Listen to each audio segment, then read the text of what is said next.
Hello everyone. Chemistry part की detail discussion की जो हम वीडियो सीरीज़ कर रहे हैं साइंस मास्टर कैडेट 2022 की, उस सीरीज़ में आज हम क्वेश्चन नंबर 8 डिस्कस करेंगे।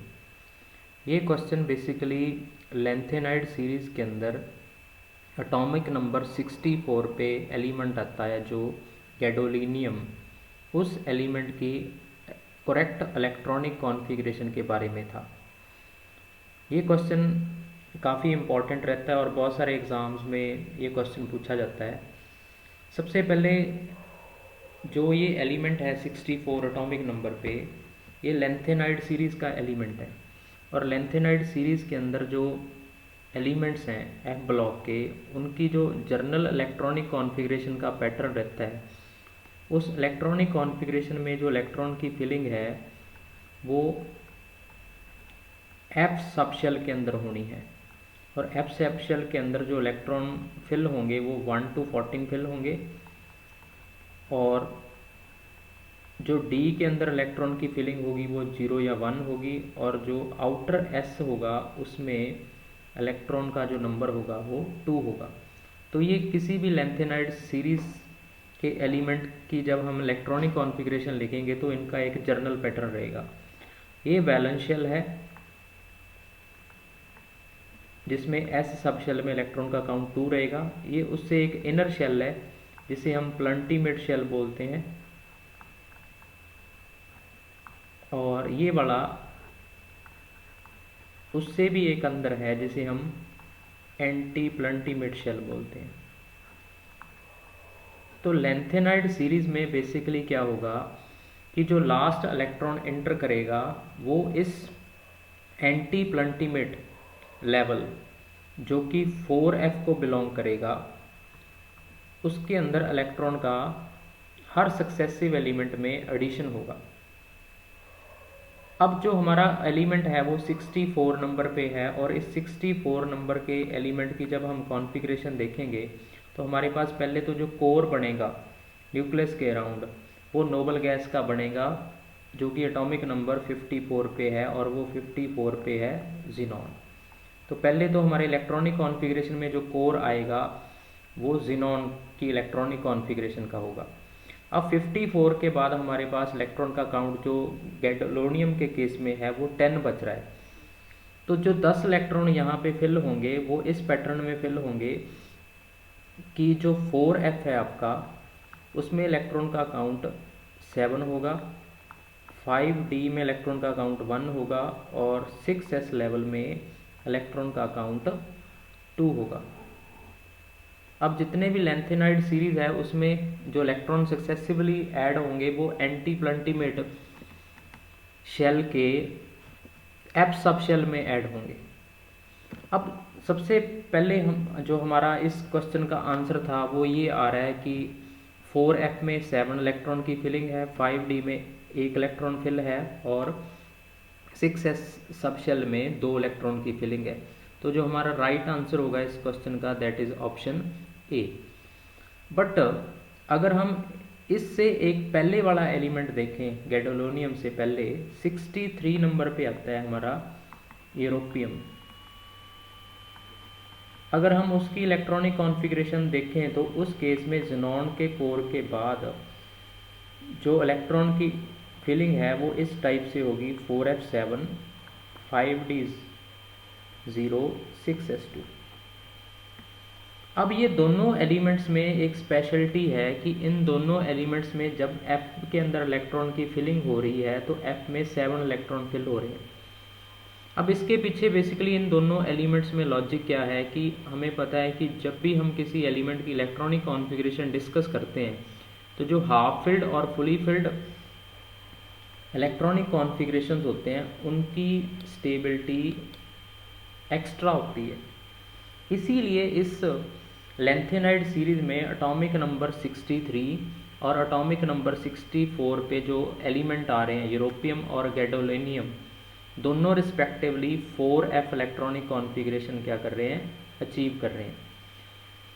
अब f सब शेल में टोटल इलेक्ट्रॉन का काउंट होता है 14, तो जो f7 होगा वो हाफ फिल्ड होगा और F7 की स्टेबिलिटी हाफ फिल्ड होने के कारण एक्स्ट्रा होगी।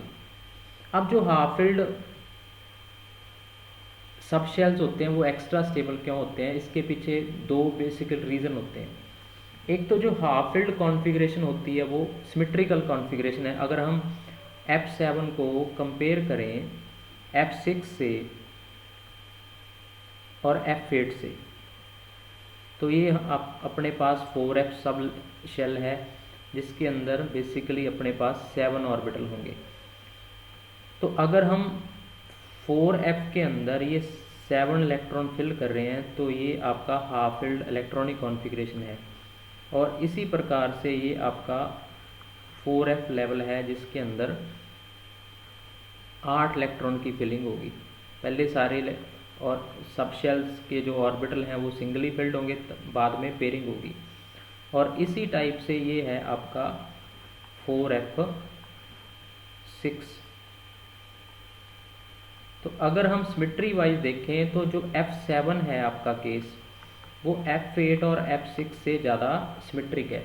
इसीलिए यूरोपियम के केस में जो इलेक्ट्रॉनिक कॉन्फ़िगरेशन है वो 4f6 की बजाय 4f7, और 5d में इलेक्ट्रॉन नहीं है कोई भी 6s2, तो 4f6 की बजाय वो 4f7 को प्रेफर कर रहा है क्योंकि 4f7 में सिमेट्री ज़्यादा है।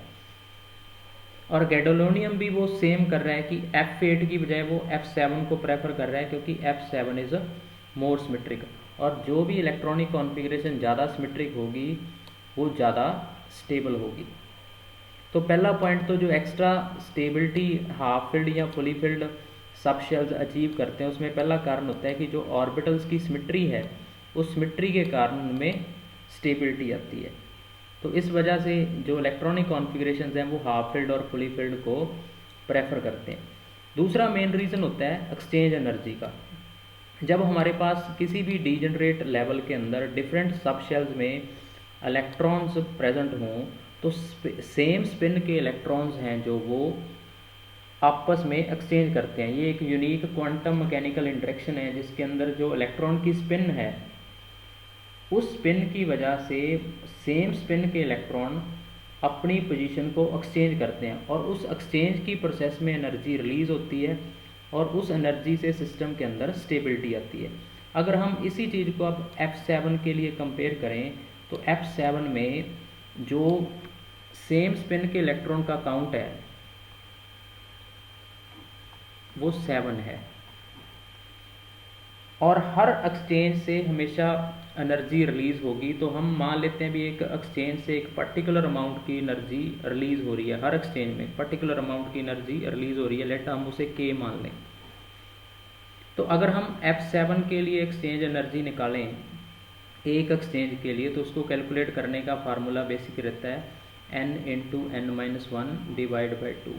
ये हम कॉम्बिनेशन के फार्मूला को यूज़ करके निकाल रहे हैं कि अगर आपके पास n इलेक्ट्रॉन हो तो जो एक्सचेंज एनर्जी होगी वो Nc2 को यूज़ करके निकालेंगे।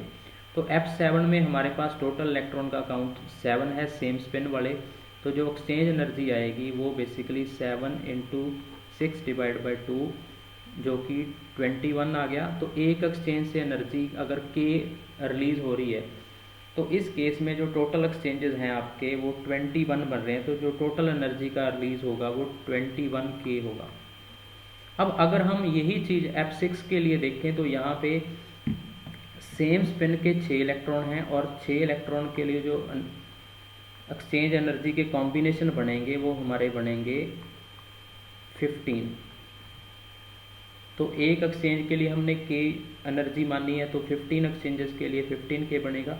तो क्लियरली एक्सचेंज एनर्जी वाइज देखो आप F7 क्या है, ज़्यादा एनर्जी रिलीज़ कर रहा है एज़ कम्पेयर टू F6।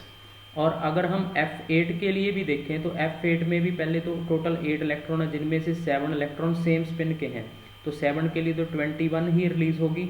और दूसरा जो एक इलेक्ट्रॉन है उस एक इलेक्ट्रॉन के लिए अगर आप देखेंगे तो कोई भी एक्सचेंज एनर्जी आपकी रिलीज़ नहीं होगी। तो टोटल इसके लिए जो भी पॉसिबिलिटी बनेगी वो भी 21 बनेगी। तो जो 4F7 है और 4F8 है उनके लिए एक्सचेंज एनर्जी की जो वैल्यू है वो सेम है, बट F7 के सिमेट्रिक होने की वजह से जो गैडोलोनियम का केस है वो 4f7 को क्या कर रहा है, प्रेफर कर रहा है। तो उसमें जो एक इलेक्ट्रॉन है एक्स्ट्रा वो 5d लेवल को फिल कर रहा है। तो इसीलिए इन दोनों एलिमेंट्स पे आपने फोकस रखना है। एक तो यूरोपियम 63 नंबर पे जो कि f6 होने की बजाय f7 4f7 electronic configuration achieve करता है, क्योंकि f7 ज़्यादा सिमेट्रिक है। और इसी तरीके से जो गैडोलेनियम का केस है वो f8 नहीं प्रेफर करता, जो इलेक्ट्रॉनिक कॉन्फ़िगरेशन है उसकी वो f7 है, क्योंकि इलेक्ट्रॉनिक कॉन्फ़िगरेशन हाफ फिल्ड होने की वजह से इस सिस्टम को एक्स्ट्रा स्टेबिलिटी मिलेगी। तो इस क्वेश्चन का जो हमारा करेक्ट आंसर होगा दैट इज़ ऑप्शन ए। तो ये था हमारा क्वेश्चन नंबर 8।